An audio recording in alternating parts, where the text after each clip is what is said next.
नमस्कार, times of Swaraj में आप सबों का स्वागत है और मैं हूं संतोष सिंह। और आज हम टाइम्स ऑफ स्वराज में चर्चा कर रहे हैं कि आखिर बिहार में रखा क्या है। तीसरे चरण के चुनाव तक सब कुछ ठीक ठाक चल रहा था, लेकिन चौथे चरण के चुनाव के शुरुआत होने के साथ ही बीजेपी की पूरी टीम की सक्रियता अचानक बढ़ गई।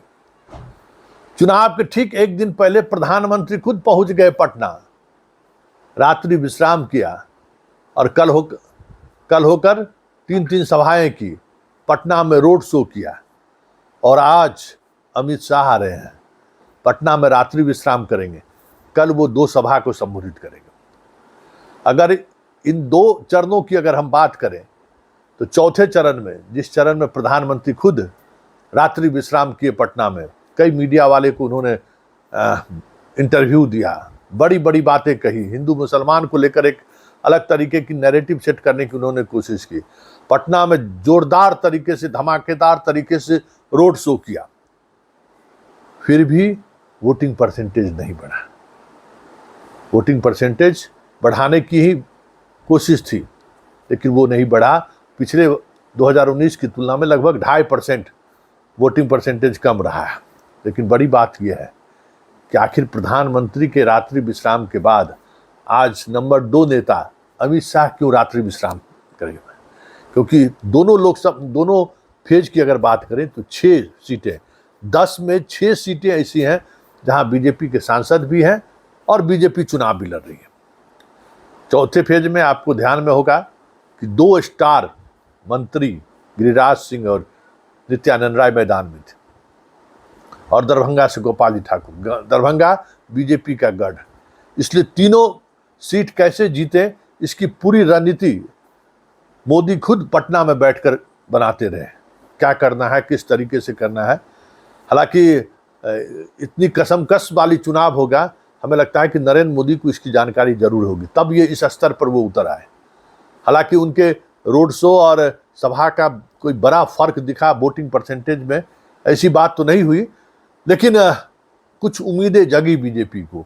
महिला वोटर अधिक से अधिक टर्न डाउन हुआ, महिला वोटर पहुंची, उससे कुछ उम्मीद जरूर जगी है। इसी तरीके से 5वें फेज की अगर हम बात करें तो 3 सीटों 5 जगहों पर चुनाव होना है, जिसमें 3 बीजेपी का है और तीनों बीजेपी का कह सकते हैं कि गढ़ रहा है। मधुबनी जहाँ से अशोक यादव है, मुजफ्फरपुर है और 2 ऐसी सीटें हैं जहां पर, और छपरा राजीव प्रताप रूडी जहाँ खुद प्रधानमंत्री सभा किए हैं, और अब 2 जगह पर सभा कल अमित शाह करने वाले हैं। ये तीनों सीट परंपरागत तौर पर लगातार बीजेपी के हाथों में रहा है, मुजफ्फरपुर, छपरा और मधुबनी।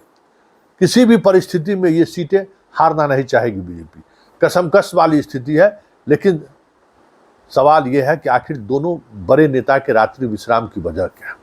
देखिए, इसकी एक बड़ी वजह है, पूरे देश स्तर पर जो चीजें सामने आ रही हैं वो ये आ रही है कि सारे नैरेटिव, चाहे वो धारा 370 हो, भारत पाकिस्तान हो, लव जिहाद हो, गौ हत्या हो, राम मंदिर हो, उनका वोटिंग पैटर्न पे 5 से 10% का प्रभाव है।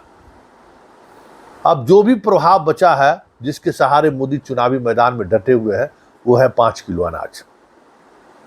और उस 5 किलो अनाज के सहारे मोदी जहां तक बिहार में खींच सके, 40 में 40 जीतते हैं या 20-20 होता है या 15-20 होता है, ये सारे कुछ निर्भर करेगा उस 5 किलो अनाज पर। क्योंकि 5 किलो अनाज ही एक ऐसा फोर्स है जिस फोर्स के सहारे बीजेपी अभी भी ग्राउंड में टिकी हुई है। तो शाह और मोदी आखिर पटना निवास करके करना क्या चाहते हैं, क्या संदेश देना चाहते हैं? तो उसकी एक बड़ी वजह है कि यहाँ पे जो वोटिंग हुआ है चौथे चरण में और 5वें चरण में जहाँ वोटिंग होना है, हार जीत का मार्जिन बहुत कम हो गया है। मतलब पहले वाली बात नहीं कि 2 लाख 2.5 लाख से अधिक वोट से कोई जीतने वाली है। कसमकस वाली लड़ाई हो गई है। उसमें ज़्यादा से ज़्यादा वोटर कैसे बाहर निकले, वो भी महिला वोटर कैसे बाहर निकले, ये और कॉमनल जो फीलिंग है, क्योंकि मधुबनी में मुस्लिम उम्मीदवार सामने में है, तो वहाँ थोड़ा इसको होगी, कोशिश होगी कुछ इस तरीके की चीज़ें आए जिसका असर पड़ोसी मुजफ्फरपुर में पड़ जाए, उसके पड़ोस में छपरा में पड़ जाए।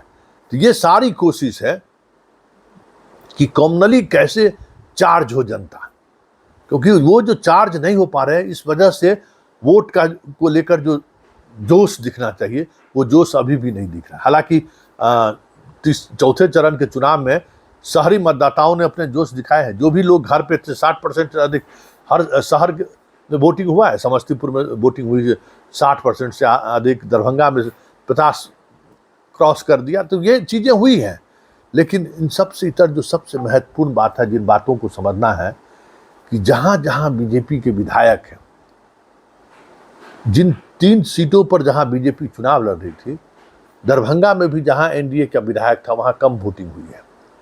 इसी तरीके से समस्तीपुर में भी जहाँ एनडीए का विधायक है वहाँ कम वोटिंग हुई है। इसी तरीके से आप बेगूसराय और उजियारपुर में भी ले लीजिए कि कम वोटिंग हुई है। यही चिंता की लकीर है और इसी लकीर की वजह से अमित शाह रात्रि विश्राम कर रहे हैं और अब देखना यह है इसका कितना असर चुनाव पर पड़ता है।